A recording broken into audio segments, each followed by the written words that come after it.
été touché entre le XIIe et le XIVe siècle par un courant religieux que l'on a appelé au XIXe siècle le catharisme, courant religieux d'origine chrétienne qui mêle christianisme et éléments manichéens et gnostiques. Comme ceux d'autres courants considérés comme hérétiques par l'institution ecclésiale, les adeptes de cette voie ont été pourchassés et condamnés à de lourdes peines, allant de l'emprisonnement à la mise à mort par le feu, lors de bûchers terribles comme ici, à Montségur, où plus de 200 hérétiques vêtus, selon les termes de l'époque, ont été brûlés avec leur chef, l'évêque cathare de Toulouse, Bertrand Marty, le 16 mars 1244. La stèle du Prat des Cramats porte aujourd'hui la mémoire souffrante de cette plaie ouverte. En cette année 2016, voulue par le pape François comme année de la miséricorde, nous, croyants catholiques qui sommes en Ariège, ne pouvons aujourd'hui que regretter ces actes et les condamner. Nous demandons pardon au Seigneur d'avoir participé par certains de nos membres et certaines de nos institutions à des actes contraires à l'Évangile. Évangile dans lequel le Seigneur Jésus nous donne le commandement d'aimer notre prochain et de ne pas répondre à la violence par la violence. Prendrai-je donc plaisir à la mort du méchant, oracle du Seigneur Dieu, et non pas plutôt à ce qu'il se détourne de sa conduite et qu'il vive? Dans le livre du prophète Ézéchiel. En cette époque du XIIe, XIVe siècle, la religion des bons hommes, appelée encore parfait, ou plus tard cathare, a été qualifiée d'hérétique par l'Église catholique romaine. Or, l'hérésie est à ses yeux un péché grave, car elle est une déformation du contenu de la foi catholique. Selon la compréhension de l'époque, l'Église se devait alors de lutter par tous les moyens légaux, avec l'appui de la puissance publique, contre cette mise en danger de la foi des fidèles. Quant au pouvoir politique en place, il considérait toute hérésie comme un crime de lèse-majesté, car il ne pouvait y avoir d'autre religion que celle du roi. Il faudra attendre l'édit de Nantes du 13 avril 1598 du roi Henri IV pour que cette disposition légale disparaisse. C'est avec le temps, éclairé par l'Esprit Saint, que l'Église a compris que les moyens de violence, quels qu'ils soient, ne peuvent en aucun cas être justifiés par une fin, aussi noble soit-elle perçue, comme celle de la défense de la vérité.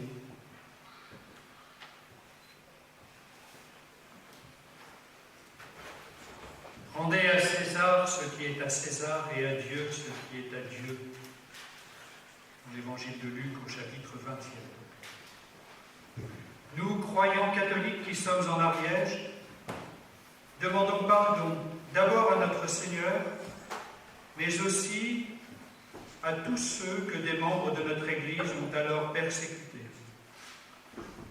Nous considérons aujourd'hui que la collusion ou la confusion entre le pouvoir temporel, politique et le pouvoir spirituel, entre l'État et l'Église, ne peut plus être une option valable pour la vie du monde, pas plus que pour son propre chemin vers le royaume de Dieu qui vient.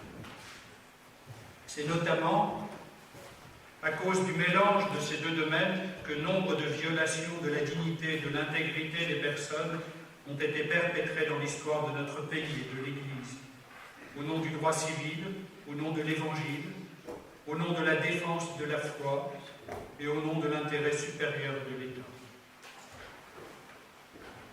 Le pape Jean-Paul II dit également dans son homélie « Confessons, à plus forte raison, nos responsabilités de chrétiens pour les maux d'aujourd'hui, face à l'indifférence religieuse, au sécularisme, au relativisme éthique, aux violations du droit à la vie, au manque d'intérêt pour la pauvreté de nombreux pays et le manque de volonté d'accueil des migrants aujourd'hui, pourrions-nous ajouter. Nous ne pouvons manquer de nous demander quelles sont nos responsabilités. En bien des domaines, notre vie d'aujourd'hui reflète trop peu le Christ et son évangile, et nous voudrions pour cela demander pardon, tout en nous engageant à faire tout ce qui est en notre pouvoir pour nous rapprocher de l'idéal évangélique. Cette démarche de relecture des pages douloureuses et sombres de notre histoire, au regard du sort réservé à nos frères et sœurs en humanité, les parfaits et leurs disciples, a pour but de présenter à la miséricorde de Dieu notre conscience, pour qu'elle l'éclaire et la purifie. Et elle a pour but aussi d'encourager nos contemporains à suivre résolument l'attitude évangélique qui est celle de l'amour inconditionnel de tout être humain, quel qu'il soit, et quels que soient ses choix idéologiques ou religieux. Amour et vérité se rencontrent, justice et paix s'embrassent, dit le psaume 84e.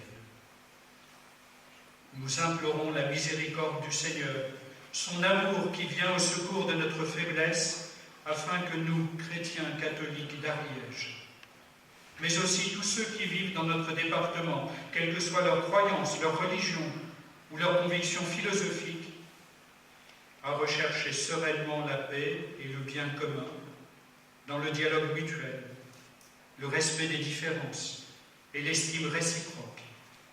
Tout cela dans un esprit de bienveillance et de confiance. Confiance dans la capacité de l'homme à s'humaniser au contact de ses frères et sœurs.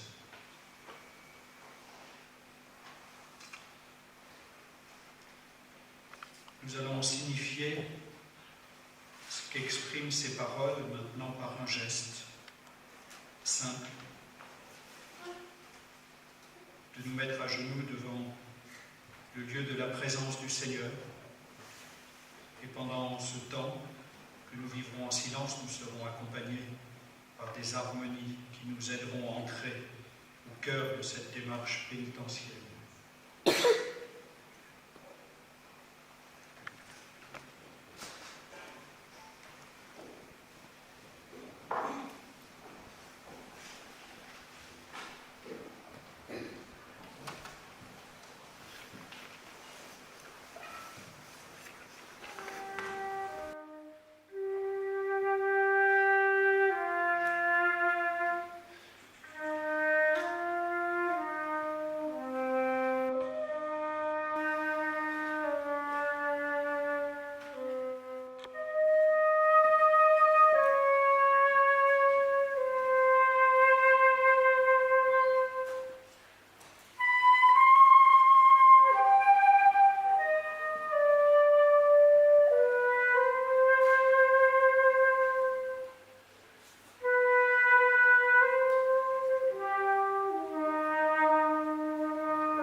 tarda, ma seguire le canzoni. Moi? Sì,